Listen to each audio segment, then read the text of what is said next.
Hi everyone, greetings from Sydney. I'm just going to use Zoom at the moment and share my screen with you, and then I'll come back at the end of the presentation. So here's the PowerPoint, and have a listen to what I'm about to say.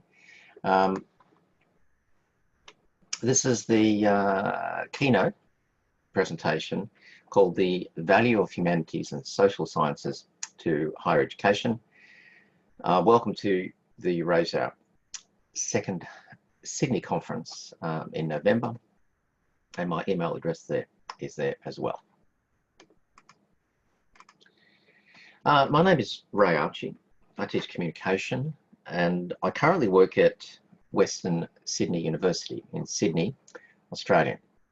I have worked at several Sydney universities since about 1986, but I was a foundation staff member of my own university, that is Western Sydney University in Sydney. It's out about 50 kilometres from the city of Sydney.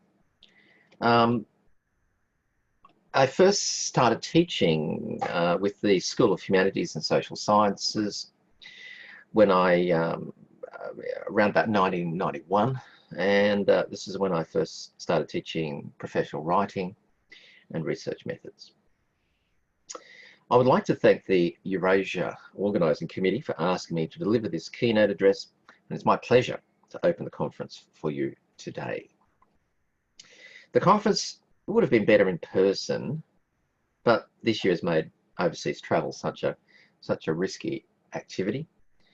I last attended a Eurasia conference in Budapest in 2018, and I gave a paper on my experiences with the Nice terrorist attack in 2018. Oh, sorry, 2016. So I thought I'd begin by showing you where you should have been if the conference went on as planned. Now, this is the vestibule of the Holiday Inn in Sydney, where we should be situated right now. You just have to imagine that you're there and just walk into this place and trying to register. And these are a couple of rooms that I found online. This is the Banksia room and the Bottle Brush rooms where the conference should have been. Now you have to imagine you are sitting in one of these chairs, and that I'm actually in the standing near the front of the screen on that podium on the left-hand side. Okay. So welcome to the conference yet again. Let me congratulate you for, first of all, making it through this pandemic year, and secondly, being a teacher and researcher in the humanities, which I assume you are. You know, of course, our humanities disciplines were the basis for all university programs from the very, very beginning.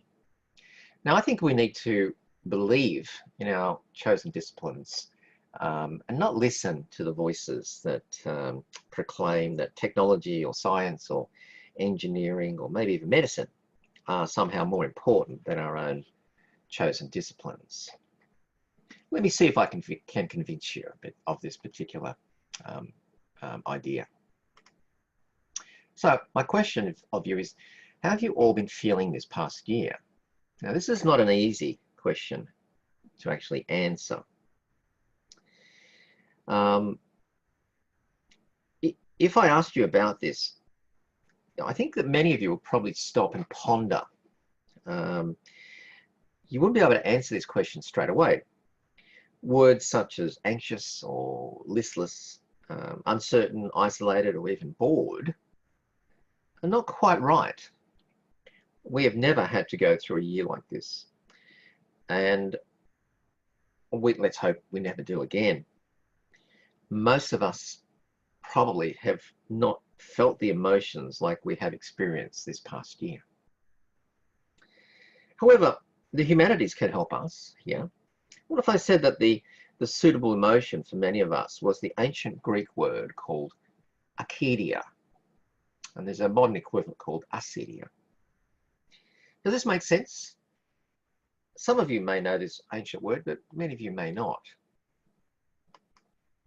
Now, Acadia or acedia, this was first described by John Cassian, a monk and theologian who discovered this Greek emotion in the 5th century AD. He wrote, "Such bodily listlessness and yawning hunger as though we were worn by a long journey or prolonged fast. Next, we glance about and sigh that no one is coming to see us. Constantly in and out of our cell, we look at the sun as if it were too slow in setting." Now, note the word cell here, which conjures up a prison cell. That is, we all feel constrained. We all feel blocked up to some extent. Now, this sounds strangely familiar to me. Acedia basically was omitted from dictionaries about 100 years ago because it just wasn't being used. But I think it's actually quite a useful word to describe this one emotion that we all seem to be experiencing. So why is it important, though, to be able to recognize our emotions and mental states? There are theories of mindfulness and things like Buddhism which give us solace. If we can identify the emotions that are causing us pain and suffering, then we can actually reduce the severity of them and not allow them to overwhelm us. But if we don't know what we're experiencing, they come as a surprise. Science does nothing to help our individual plights and sense of well-being. But the ancient Greeks knew a thing or two about emotions, and there are dozens of such words that have fallen into disuse, but could be applicable to modern feelings. The humanities have helped us. Science doesn't really help us much at all. Now, here in Australia, we've been lucky to survive pretty well, apart from one state, Victoria, that's had a second wave of the virus. But, you know, Australia was locked down in March, April and May, but it's not experienced the devastation of Europe, the UK, or even the USA. Australia's had less than 1,000 deaths due to the coronavirus, and as a comparison, in 2017, over 1,200 people died from ordinary influenza. As a result of the current economic recession, the Australian Liberal government has decided that as of next year, science education, engineering and maths degrees will cost about half the cost of, say, arts, humanities and many social science degrees, including communication, which I teach.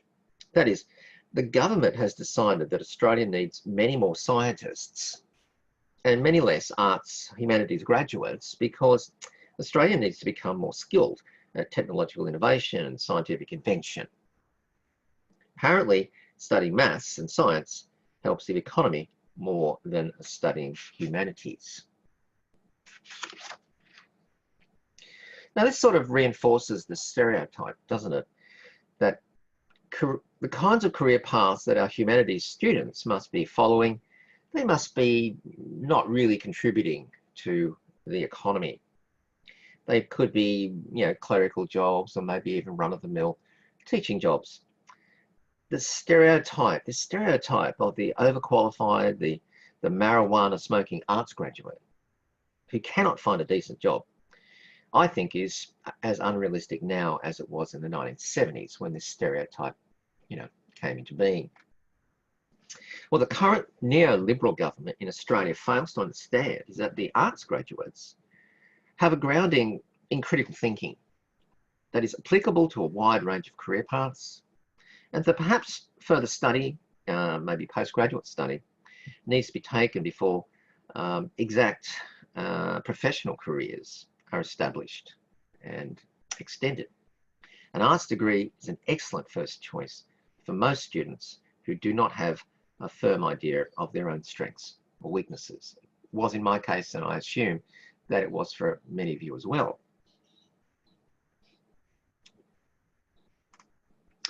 But what are the aims of higher education anyway? Now, given that literature, history, and philosophy were the original subjects of the first universities from about 1,000 years ago, What we have now is a university system that has basically copied and mimicked that particular setup. The lecture tutorial system dates from Oxford from 1096, and this has been copied by most university disciplines since then. Doesn't matter what you study at a university, they tend to use lectures and they tend to use tutorials in exactly the same way as they did at the very beginning. Debate is still with us. However, should a university degree make us better citizens, or should it provide us with specialised skills to enter particular professions? Or maybe there is a middle ground. Let's have a look at that. How can we find a middle ground? Well, I think I try and do this all the time. I'm not sure about you, but I teach a final year subject, let's say, called Communication Research Project, and the unit actually teaches two main skills. And I've coordinated this particular unit, this particular subject for, in fact, decades. The unit teaches, number one, how to perform a small primary research project. And number two, it actually teaches students how to consume other people's research from a highly critical standpoint. I ask my students to find fault with their own projects, and I also give them selected studies from the research literatures around that I've selected as being problematic, and I ask them to actually criticize them. I think that the very best teachers ask their students to not only accept the status quo in their fields, but also to transcend traditional societal norms, and that includes research as well.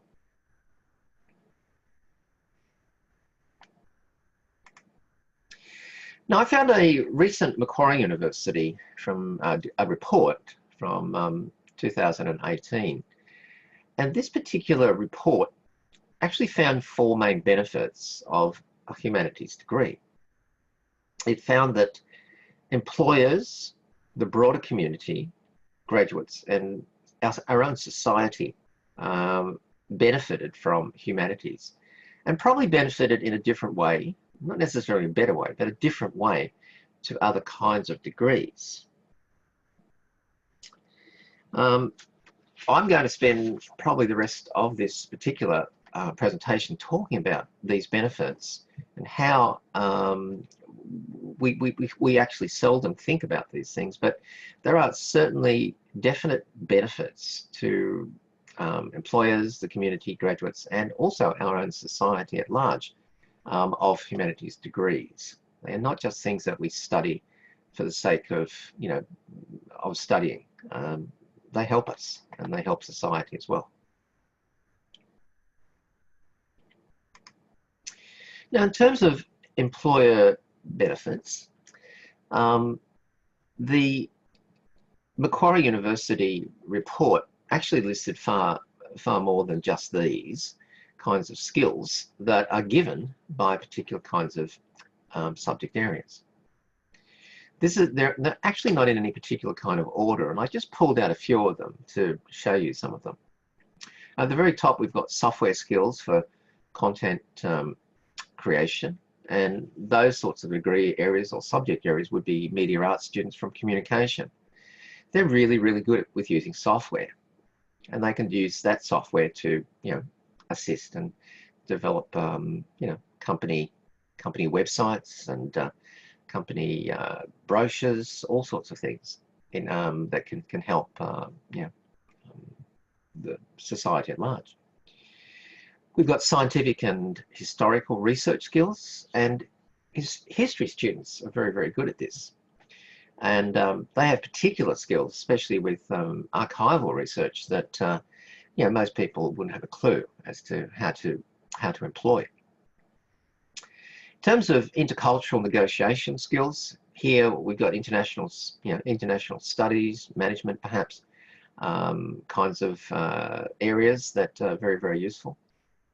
A balanced and reasoned approach to problem solving. Now, obviously, philosophy students, philosophy degrees and subjects are really, really useful at looking at this sort of problem-solving approaches. Policy evaluation skills from political science, of course legal research, advocacy, and also legal writing comes from law. And lastly, of course, public relations, marketing, journalism skills, all those sort of writing type skills, and advocacy as well, comes from communication students and communication degrees. Now, many employers don't necessarily understand or realize what kind of skills that the humanities actually gives its students. It is very much up to humanities and social science graduates. They need to realize what they are, and I think we as instructors also need to remind them of this huge range of transferable skills that can be put to good use in other areas. Things like writing, communication, and research skills are hugely valuable to most kinds of employment. These things lead to higher revenues, greater productivity, and also profitability for employers. And the employers need to be reminded of this constantly.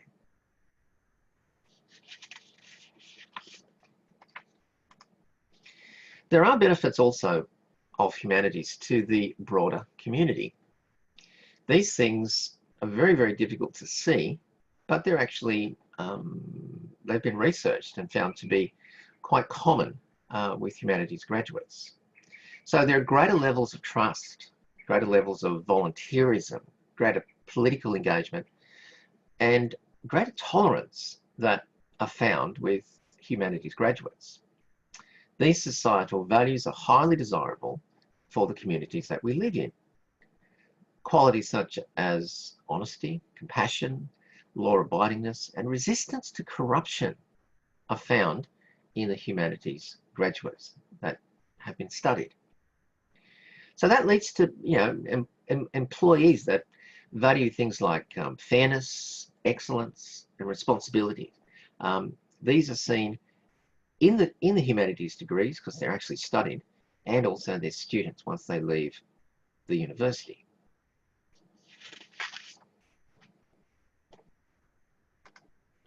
In terms of benefits to graduates, now I hadn't realized this, that there is research around which looks at the kinds of jobs that are in society, and they're actually counted and made into statistics. I hadn't realized that there were something like 50,761 solicitors in Australia that had full-time permanent jobs in our society. That is probably the highest number of jobs in terms of employees. And secondly, I think people like graphic and web designers and illustrators, that they come in at about 24,000. But if you go down the list, you can see that here are a list of jobs and employment opportunities for humanities graduates that probably they haven't really thought about. So we've got psychologists, we've got social workers. Strangely, university lecturers and tutors, we figure at number 5, at 15,000. And we're actually ahead of the secondary school teachers, which come in at number 9. That is, humanities qualified graduates end up having more jobs than humanities qualified secondary school teachers. Now, I wouldn't have thought that, but the figures are in front of us. We've also got welfare, recreation, community arts workers, advertising and marketing professionals, well, obviously from communication, ministers of religion, school teachers, counsellors, journalists, private tutors and teachers, human resources professionals, and management and organisational analysts, and followed number 15 by intelligence and policy analysts there. The list is quite short, actually. I actually cut that down a bit because I just didn't have enough space here. But a number of fairly important, fairly well-regarded jobs do actually come from humanities graduates. Strangely enough, also the wages for these particular jobs are quite high. Of course, for law graduates, they're very, very high. Solicitors and lawyers actually figure they do actually better than most humanities graduates overall. But all humanities graduates can be expected to earn roughly 7% or 30% actually for postgrad. So 7% for undergrad and 30% for postgrad. They can actually earn higher wages, and overall lifetime earnings are also higher for humanities degrees.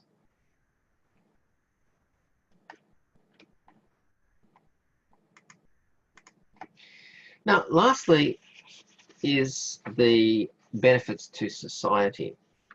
Now, the benefits to society is quite a challenging task.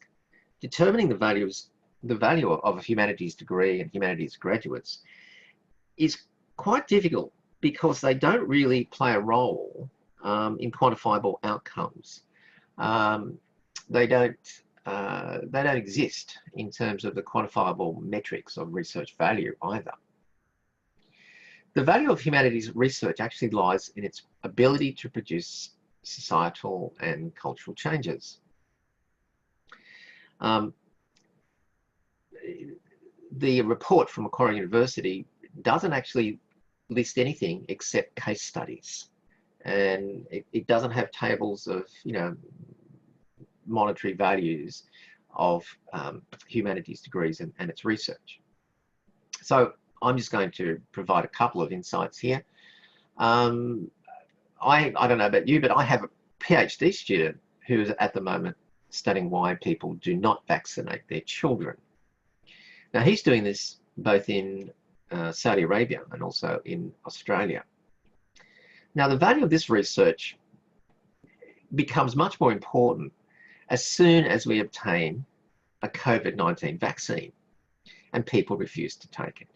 Can you see the implications here that, you know, we're all waiting on this vaccine to allow us to travel, allow us to, you know, congregate, allow our societies to go back to normal. Yet what my student is saying is that once the vaccine gets here, that there's going to be a large percentage, and we're not talking small numbers here, we're talking 1 in 6 people are going to be vaccine resistant. They're not going to believe the vaccine works, and they're going to refuse to take it. And therefore, COVID-19 might be with us for not just the next year or so, but it might be with us for the next 10 years. And, you know, that is a problem. So my students' research might actually provide some answers as to how to get around this and explain and co-opt the anti-vaxxers into you know, taking this vaccine so that all of society can obtain the benefit of it. I have another PhD student who is studying violence in sport, which is sort of tolerated or even encouraged in certain sports, while violence in the home, of course, is a criminal offence. It's called domestic violence in Australia, and it's highly, highly regulated and very, very strictly policed. Okay, I think that just about finishes me. Thanks for listening. I wish you a very productive conference over the next 2 days. Please feel free to contact me. And if you have any questions, or you might be interested in some form of collaboration, I'm certainly available. My email address is there. Please contact me. Okay? Bye for now. Bye.